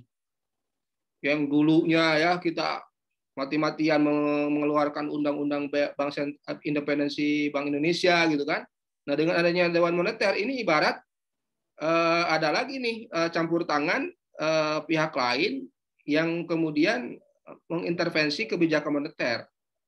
Ya, kemarin kan sejarahnya gini sebenarnya ya, kalau kalian tahu sejarahnya ya kan gini. Pemerintah ketika Covid itu ya di awal-awal Covid kan perlu dana ya sekitar 400 triliun, kemudian naik lagi jadi 600 atau 700 triliun. Ya, dana ya tentu tidak bisa langsung switching dari APBN kan, itu sudah dianggarkan melalui DPR kan. Mau tidak mau kan harus melalui melalui penerbitan obligasi kan atau sukuk misalnya. Masalahnya siapa yang beli obligasi sukuknya? BI kan? Lender of the last resort. Paling sebutnya kan lender of the last resort ya. Jadi BI itu adalah pemberi pinjaman terakhir gitu kan. Kalau ekonomi itu tidak akan bisa membeli. Ya siapa yang membeli instrumen investasi ketika mereka justru perlu likuiditas. Bahkan mereka punya uang disuruh investasi kan nggak mungkin. Nah, makanya itu Ibu Sri Mulyani itu nego ya, Kementerian Keuangan lah ya. Negonya dengan siapa? Tentu dengan Bank Sentral. Bank Sentral saya tidak mau karena kalau Bank Sentral misalnya beli obligasi ya misalnya dengan rate tertentu, ini kan akan sangat berpengaruh kepada sebutnya neraca Bank Sentral juga. Ada kewajiban, benar nggak? Neraca Bank Sentral. Jadi Kementerian Keuangan punya neraca, Bank Sentral punya neraca, jadi imbalances. Ditambah lagi rate-nya bukan rate negosiasi, itu rate pasar kan. Nah itu yang kemudian alot kan, lama makanya tuh antara Bu Sri Mulyani dengan Pak Periwarjio itu lama. Nah itulah ada desakan, ya udahlah biar supaya tidak lama ini kita buat saja Dewan Moneter gitu ya, bahwa supaya cepatlah koordinasinya melalui satu formula-formula yang ada seperti di dalam rapat terbatas itu ya. Yang jadi concern kan itu, yang jadi concern Dewan Moneter buat apa gitu. BI itu sudah ada Badan Supervisi Bank Indonesia, ada BSBI. Dewan Moneter itu buat apa? Ditambah lagi ketuanya adalah otoritas fiskal. Jadi jangan-jangan ini kekhawatiran banyak ekonom itu ya, jangan-jangan nih ingin ya Dewan Moneter itu ingin kalau ada defisit fiskal itu gampang sekali cetak uang saja, itu kan bahaya juga nanti inflasi kan nanti. Nah BI dengan serta-merta mereka memang yang sangat tidak mau ya BI itu kan karena gini ya, inflasi itu kan banyak ya, banyaknya dari sisi demand ya. Sisi inflasi itu nanti ada dua ya, ada core inflation ya, ada core inflation, ada yang inflasi secara keseluruhan. Kalau core inflation sebenarnya itu inflasi karena pencetakan suku bunga pencetakan uang beredar atau uang beredar. Tapi ada inflasi yang lain sebenarnya, inflasi yang itu memang karena demand dari sisi ekonomi, misalnya inflasi dari sisi supply. Kalau misalnya paceklik ya, kalau misalnya terjadi supply yang terbatas ya. Kan inflasi juga kan. Nah, yang BI kontrol itu kan core inflation saja, bukan inflasi secara keseluruhan. Nah, BI itu tidak mau, even bahkan core inflation-nya BI itu sampai disalahkan gitu.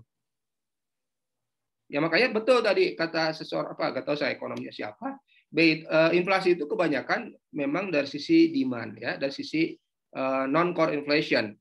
Ya, non core inflation artinya memang terlalu banyak permintaan ya, ekonomi itu overheat gitu ya, atau bisa juga karena itu kita itu misalnya basisnya impor misalnya kan, Di mana impor itu harga kan tidak bisa kita kendalikan. Namanya impor kan berarti apa? Price taker kan. Kedua, kalau impor, kalau kita impor berarti fluktuasi exchange rate kan kita tahu. Kalau kita ekonominya masih dominan, import dominan, ini akan bahaya secara ekonomi kan. Ya, makanya ke kalian nih hati-hati juga nih. Benar nggak? Punya uang, wah tapi tambah beli handphone kan, handphonenya buatan mana? Laptop atau mobil, semuanya kita import oriented ya. Even ketika kita YCIGNX, C-nya itu bukan siapa tuh, C itu kita berkonsumsi. Masalahnya barangnya barang siapa? Impor juga kan? Nah, inilah ekonomi kita tuh seperti itu. Ya. Coba kalau C-nya kita berkonsumsi tapi konsumsinya adalah mengkonsumsi produk-produk domestik, itu kan tidak bahaya dari sisi pengendalian nilai tukar kan? Benar nggak? Coba kalau konsumsi, investasi, G, kalau konsumsi aja deh, kita kan 60% kok disumbang oleh konsumsi GDP itu, ya 60% itu oleh konsumsi. Coba kalau konsumsinya 70% dari sana adalah impor, ya sama saja kita itu ekonomi itu sangat rentan ya. 60 kali 70% berapa? Mungkin 40% itu sangat dikendalikan oleh fluktuasi global kan, seperti itu. Jadi ini PR juga sebenarnya. Makanya teori, kalau saya sih dulu perdebatan misalnya GDP kita dipengaruhi oleh YCIGNX, padahal ada penyumbang GDP yang lain. Apa itu modelnya? Y sama dengan AKL gitu kan? AKL itu kan dari sisi supply kan itu. A itu teknologi, K itu kapitalnya, L itu labornya. Jadi sebenarnya kalau ingin menaikkan output domestik itu adalah bagaimana K-nya yang dinaikkan, L-nya yang dinaikkan. K-nya dari dinaikkan tadi sukuk. Jadi modal domestik itu kuat ya dari sisi strukturnya ya. Strukturnya itu tidak rentan dengan misalnya asing ya. Ya, teknologi ya pasti bagaimana kita meningkatkan teknologi sehingga produk-produk kita itu tidak hanya menjual produk-produk mentah kan, ya tentu dengan apa? Dengan teknologi kan, ya hilirisasi, ya bagaimana kita mendorong research and development untuk produk-produk Indonesia sehingga kita bisa bernilai tambah, bisa berdaya saing secara internasional. Itu A. K. Tambah satu lagi L. L itu apa? Peningkatan sumber daya manusia. Ini yang dilakukan oleh negara Jerman, ini yang dilakukan oleh bahkan China gitu ya. Ya. China itu AKL dipakai itu. A-nya apa? Teknologinya kan luar biasa China itu. Sekarang China itu kalau dulu ya bukan adopsi teknologi lagi. Kalau dulu kan China itu ya bahasanya ya, kalau ingin mencontek satu misalnya produk Amerika ya, dia beli kan, terus dia rombak kan. Benar nggak? Dia rombak produk itu, nanti dia buat dummy-nya, benar nggak? Produk-produk yang mirip gitu ya. Nah sekarang tidak berlaku lagi seperti itu. China yang dilakukan sekarang itu apa? Yang dilakukan China itu apa sekarang? Karena dia punya uang hasil ekspor, ya hasil perdagangan, dia belikan lagi perusahaannya. Dia beli perusahaannya. Saya nggak? IBM itu sekarang udah punya Lenovo loh, China. Teknologi dia punya sekarang, nggak usah lagi dibeli produknya, terus dia contoh, nggak perlu lagi beli sekarang perusahaannya. Dibeli perusahaannya, IBM itu dibeli perusahaannya, ya, lalu dia alihkan pabriknya ke China, yang dia beli sebenarnya teknologinya dengan tingkat upah yang lebih rendah di China kan?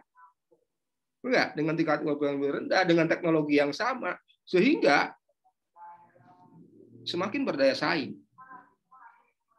Itu yang dilakukan, berarti A, dari sisi A dapat. K, uang kebanyakan di Cina ini, malah dilarikan ke instrumen-instrumen finansial di negara maju. Jadi produk Cina itu dibelikan tadi itu, dibelikan perusahaan, dibelikan treasury bills, ya uang-uang hasil dagang Cina itu, itulah yang kemudian dibelikan T-bills-nya Amerika. Jadi kalau kalian ingin tahu siapa negara paling pengutang terbesar di dunia, tanyanya siapa? US. Siapa negara yang paling banyak piutangnya di dunia? Ya China. Jadi yang membeli T-bills itu China ya, membeli Treasury bills, government bond, US itu China. Hasil-hasil dagangnya, ya buat apa? Orang Cina itu kan hidupnya gitu-gitu aja. Tingkat upah juga segitu-gitu aja. Ya, orang hidupnya sederhana juga kan? Enggak, di Cina itu kan kayak gitu. Semuanya terjamin, subsidinya sudah banyak. Buat apa lagi? Uang hasil dagang Cina itu atau BUMN-nya dilarikan lagi diparkir ke Cina? Enggak. Diparkirnya di pasar saham Amerika, diparkirnya di pasar obligasi di Amerika. Ya, itu dari sisi K. Yang satu lagi dari L, coba. L itu harus ya, pasti itu. Bahkan sumber utama growth itu sebenarnya yang hakikat itu adalah L, sumber daya manusia. Ya, kalau kita orangnya berdaya, makanya entrepreneurship itu ya harus didorong. Kita itu jangan jadi masyarakat konsumtif. Tapi bagaimana L itu berdaya guna? Kita itu bisa memproduksi sendiri, ya, memasarkan sendiri, dan produk kita itu berdaya saing. Ya, jadi penghitungan GDP sekarang itu kan masih C plus I plus G plus NX itu ya. Kalilah GDP. Benar nggak? GDP. Padahal itu tidak hakikat gitu ya, semu itu. Karena konsumsi yang kita anggap itu ternyata adalah makanya bukan JNP kan? Makanya GDP namanya. Di antara C itu sebenarnya dinikmati oleh China, dinikmati oleh negara-negara eksportir ke Indonesia. Coba kalau pendekatan input, ya Y, K, A, K, L itu sudah belajar ya, solo growth model kan itu ya. Jadi itu sebenarnya bagaimana kita mengembangkan teknologi, bagaimana kita mengembangkan pasar modal di dalam negeri, ya. Dulu kan kita kalau hasil impor ekspor di mana nih? Kita hasil migas itu di mana dulu simpennya? Di Singapura, nggak datang loh ke kita. Hasil ekspor migas zaman dulu Pertamina dulu di parkirnya Singapura atau di negara-negara Swiss misalnya. Tidak lari ke pasar modal di Indonesia. Pantas. Sementara kita di sisi yang lain pinjam lagi. Padahal ada uang itu. Jadi K-nya yang belum lancar. Tambah L-nya. Inilah bedanya ini sebenarnya ya. Bedanya antara Indonesia, ini kekeliruan juga ketika dulu ya. Indonesia, Korea Selatan ya dengan Malaysia. Nah, itu persis sama ya, persis sama state of development ya tahun 70-an itu kita masih resource base. Korea juga masih resource base. Malaysia juga resource base. Kita dari sawit ya, dari CPO dan juga dari minyak bumi ya. Korea juga sama itu dari beras dan juga produk-produk pertanian. Tetapi bedanya ya, hasil dari ekspor Korea ini kemudian mereka larikan ke R&D untuk ini L ya. R&D untuk teknologi ke A plus L. Nah, kita melarinya kemana?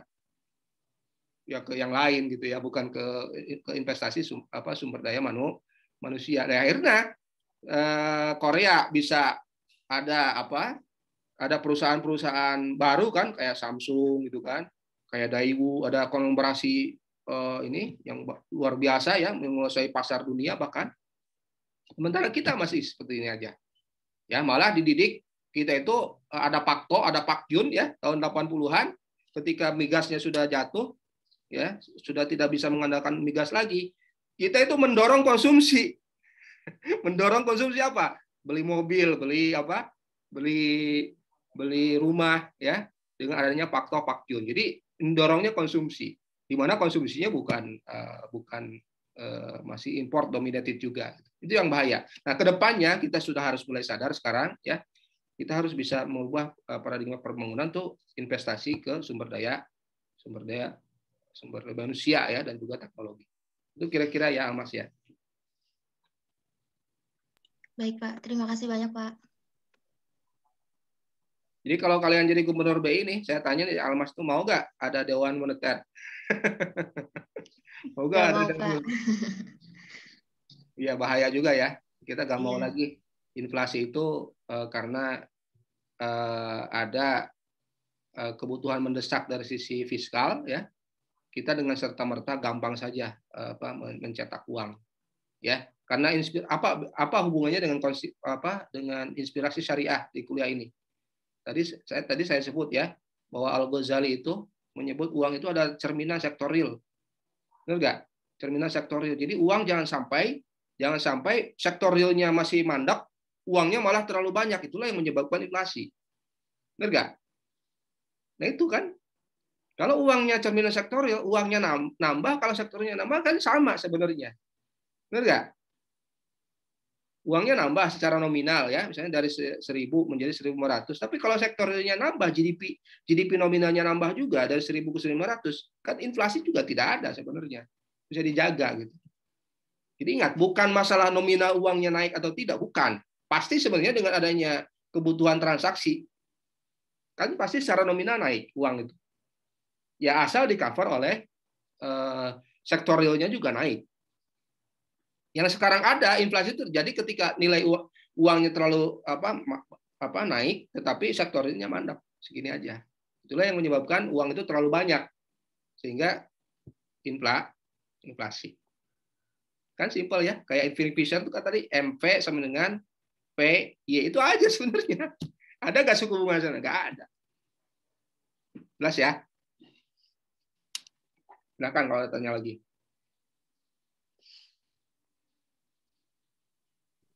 Izin bertanya, Pak. Pak Ilham. Iya, Pak. Ilham. Ya. Terkait uang ini apa ya? Unik sekali Pak pembahasannya masalah uang. Kan uang kertas ya, Pak ya. Kenapa sih Pak kita harus memakainya untuk saat ini masa-masanya uang kertas? Karena bagaimana ya Pak ya? Saya pernah ini aja sih Pak. Bukan testimoni tapi memang merasakan gitu ya Pak ya. Menyimpan emas sama menyimpan uang kertas itu sangat beda. Uang kertas itu ketika saya robek, ketika saya ya ini ya begitu pernah ada yang robek uang 100.000, tapi itu udah nggak berharga gitu ya Pak ya. Tapi kalau emas walaupun diapa-apain juga kita maksudnya masih disimpan saja, itu nilainya tetap ada gitu Pak. Bahkan itu mungkin bisa menjadi suatu alat investasi yang sangat menjanjikan untuk saat ini. Nah itu bagaimana ya Pak ya maksud ini kenapa sih kita maksudnya nggak asal langsung emas itu bisa juga pakai emas gitu sebagai alat tukarnya. Maksudnya kenapa harus uang kertas aja gitu, nggak juga pakai emas dan perak, karena kalau gimana ya menurut saya tuh emas perak tuh cukup stabil gitu, bisa lah digunakan beriringan gitu sama uang kertas. Apakah itu bisa ya Pak ya diterapkan? Ya bisa aja, usulkannya ke BI. Ya, usulnya ke BI. Ada berarti kan usul Ilham itu secara secara teknis ya. Berarti ada salah satu cadangan BI itu dalam bentuk uang emas gitu ya. Dalam bentuk emas. Benar nggak? Gitu kan? Intinya kan gitu. Atau mau emasnya yang beredar? Kalau emasnya beredar kayaknya nggak efisien sekarang itu, nggak ada ya seperti itu. Di dunia manapun ya. Ya kecuali yang kemarin di Depok itu kan. Pak Zaim Zaidi itu alumni IPB loh, yang di Depok itu ya, emasnya yang beredar. Tapi kan tadi ada bilang, Grisham Law ya, sebenarnya kalau ada satu mata uang yang tidak memiliki nilai intrinsik ya, itu pasti akan drive out ya, mengusir emas. Jadi emas itu gak bakal beredar juga sebenarnya, karena pasti disimpan kan. Coba, ada emas yang nilainya misalnya 1 juta ya, lalu kita perjualbelikan, nanti ada orang yang comot aja, ambil sedikit gitu kan, orang percaya lagi nggak harus ditimbang lagi kan, coba benar nggak? Jadi sebenarnya secara teknis itu bahaya juga gitu kan, kalau emas yang nilainya 1 juta nih yang beredar ya, misalnya ya, emas yang beredar itu ada nilai 1 juta, terus Ilham jual beli ke saya, ya, saya percaya nggak emas itu bernilai intrinsik sehingga mau tidak mau saya harus bawa timbangan kemana-mana. Benar nggak? Saya takut kan, wah ini jangan-jangan Ilham ini nyomot sedikit nih, berapa gram itu misalnya, nyomot dikit, benar nggak? Efisien nggak kalau jual beli kita harus bawa timbangan emas kemana-mana untuk mengukur kadarnya juga, untuk mengukur timbangannya juga. Jadi masalahnya bukan emasnya yang beredar ya, atau bahkan emasnya sendiri. Itu tadi inspirasinya sebenarnya, bukan emas itu sendiri, karena banyak sekali aset-aset yang berharga selain emas. Benar nggak? Kenapa sih? Dan kita tidak semuanya memproduksi emas, dan kita tidak semuanya aset yang berharga itu emas. Kenapa tidak disesuaikan saja misalnya apapun emas, ada yang emas hitam, ada emas kolesterol gitu kan, saya bilang kemarin tuh ada yang emas kolesterol. Kalau kita punyanya sawit yaitu atau emasnya teknologi gitu kan. Kalau kita atau kalau Jerman kan emasnya Mercedes-Benz itu kan, benar nggak? BMW itu kan, ya hasil perdagangannya yang memiliki nilai tambah gitu kan. Itulah yang kemudian secara akuntansi kan namanya trade balance atau balance of payment. Itu yang dijaga sebenarnya. Ya, jadi silakan kalau pakai emas silakan simpan sebagai mata uang, sebagai cadangan BI silakan. Tapi tidak itu pun silakan saja, asal berarti uang itu kan nilai uang itu secara makro itu dipengaruhi oleh balance of payment. Ya, balance of payment. Balance of payment itu ada dua, satu trade balance, ada capital account. Jadi current account dan capital account. Jadi kalian harus belajar nih ya, open makroekonomi. Current account itu adalah trade balance. Jadi ekspor kita itu harus lebih tinggi daripada impor. Kalau nilai uang kita ingin stabil. Yang kedua, capital account. Capital account itu apa? Berarti capital inflow kita harus lebih besar daripada capital outflow. Jadi uang yang masuk ke kita ya dari hasil perdagangan itu harus lebih besar daripada capital outflow. Ya sekarang kan kebalikan. Capital outflow lebih banyak daripada capital inflow, sehingga mau tidak mau rupiah itu terdepresiasi terus. Jadi masalahnya bukan aset apa gitu ya, tadi saya bilang di kuliah itu ya, bukan aset apa, tetapi seberapa prudent ya pemerintah dalam ini bank sentral itu menjaga nilainya.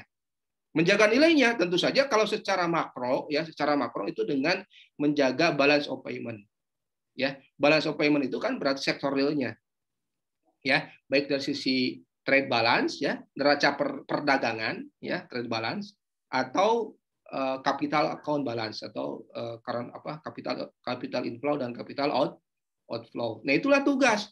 Dan ini berarti tugas seluruh perekonomian sebenarnya. Benar nggak? Jadi kita nih mau tidak mau nih ya, dengan kita mengkonsumsi produk impor, sebenarnya kita berkontribusi terhadap pelemahan nilai tukar rupiah. Benar nggak? Kalau kita memproduksi produk impor itu mau tidak mau to some extent seberapa kecil atau seberapa besar itu kita berkontribusi kepada pelemahan rupiah karena apa? Trade kita akan menyebabkan trade balance-nya defisit atau capital inflow-nya juga sedikit. Yang ada capital outflow. Itu ya. Jadi pertanyaannya sebenarnya lebih itu yang Cizakza itu ya, yang kuliah ke-7 itu. Ya. Jadi bukan masalah apanya yang dijadikan sebagai sebagai aset yang melindungi nilai mata uangnya ya, bukan apanya tetapi bagaimananya nilai mata uang itu dijaga oleh bank sentral ya. Kalau dari sisi efisiensi, emasnya sendiri sudah tidak efisien kalau yang beredar tadi ada masalah teknis tadi, benar nggak? Harus bawa timbangan, harus bawa alat kadarnya, benar nggak? Ya udah diganti saja kalau gitu. Itu kan flowing dari yang tadi saya sebut. Slide keberapa tuh? Ada pertamanya kan commodity money, yang kedua commodity back money itu kan.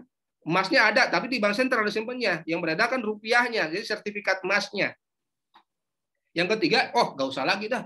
Emas bisa yang lain juga. Yang penting kekayaan negara. Berarti kan kalau kekayaan negara kita konteksnya adalah trade balance dan current account dengan capital account atau balance of payment. Jadi neraca ekonomi kita itu positif.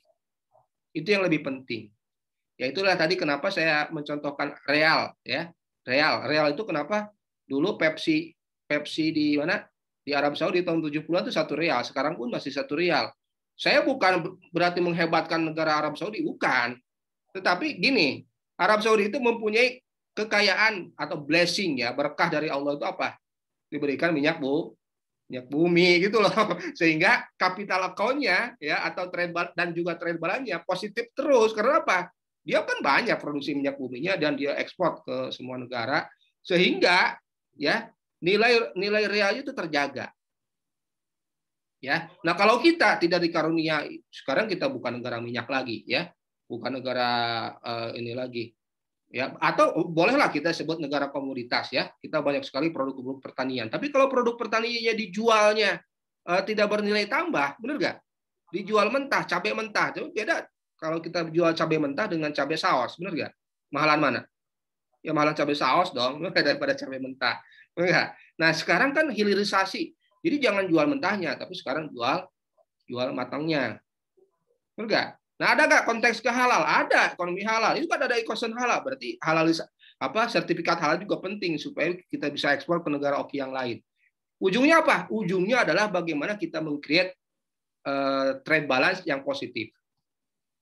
Sehingga negara Indonesia secara overall makroekonomi kekayaannya itu terjaga. Ya, jadi jawabannya itu. Jadi emas itu ya konteks modern itu bisa banyak ya, tidak harus emas. Dan itu pun tidak disyariatkan. Ya, tadi saya sebut. Dinar itu adopsi. Rasul itu adopsi dari mata uang Romawi namanya dinarius. Dirham itu drachma itu mata uang Persia. Ya, dan Rasul ya terima saja karena itu lebih stabil. Tetapi dalam konteks modern ya, apapun sebenarnya asal kita bisa menjaga mata nilainya. Ya, apapun yang lebih efisien. Bahkan ke depan itu mungkin tidak lagi kita pegang uangnya. Uang itu tidak kita pegang. Apa yang kita pegang? Mungkin ATM-nya. ATM itu sudah usang. Nanti ke depan nih, mungkin hanya ini. ATM kita itu sidik jari kita. Bahkan nanti sekarang COVID, musimnya COVID. COVID itu apa? Jangan pegang-pegang sembarangan ada virusnya. Mungkin nanti itu mata kita yang jadi ATM itu. Jadi kalau Fikra misalnya transaksi dengan siapa Ilham atau Awang itu cukup matanya kan ada sidik jarinya tuh, ada sidik ininya kan, uniqueness-nya. Jadi langsung transfer akunnya, benar nggak? Rekeningnya cuma transfer misalnya cuma 500 perak gitu ya. Tapi cukup mana pindahin matanya gitu kan. Akunnya pindah. Cashless. Ke depan tuh cashless. Benar nggak? Ke depan tuh cashless. Nah, masalah di belakangnya itu, di belakang layarnya itu BI yang menentukan atau bank sentral yang menentukan. Itu ya. Ini panjang nih kalau kuliah moneter ya. Ini kalau nanti itu ke depan tuh ada kuliahnya nanti. Kuliah ekonomi moneter mungkin di zaman kalian nih sudah ada ya. Sekarang masih SKPS, masih sistem keuangan. Ya. Nanti ada kuliahnya monetary economics ya, Islamic monetary economics ya. Nanti kita tawarkan mudah-mudahan. Dan ini kuliah 1 semester sebenarnya. Uang ini. Oke. Ini sudah jam 12:30 nih ya. Kayaknya mesti kita akhiri kuliahnya. Karena sudah berakhir juga waktunya. Demikian, mudah-mudahan ada manfaatnya ya. Kita tutup dengan pembacaan hamdalah dan doa kafatul majlis. Alhamdulillahirabbil alamin. Subhanakallahumma wa bihamdika asyhadu an la ilaha illa anta astaghfiruka wa atubu ilaik. Sekian, assalamualaikum warahmatullahi wabarakatuh. Waalaikumsalam warahmatullahi wabarakatuh. Salam. Warahmatullahi wabarakatuh. Jazakallahu khairan. Izin live ya. Izin live juga Pak.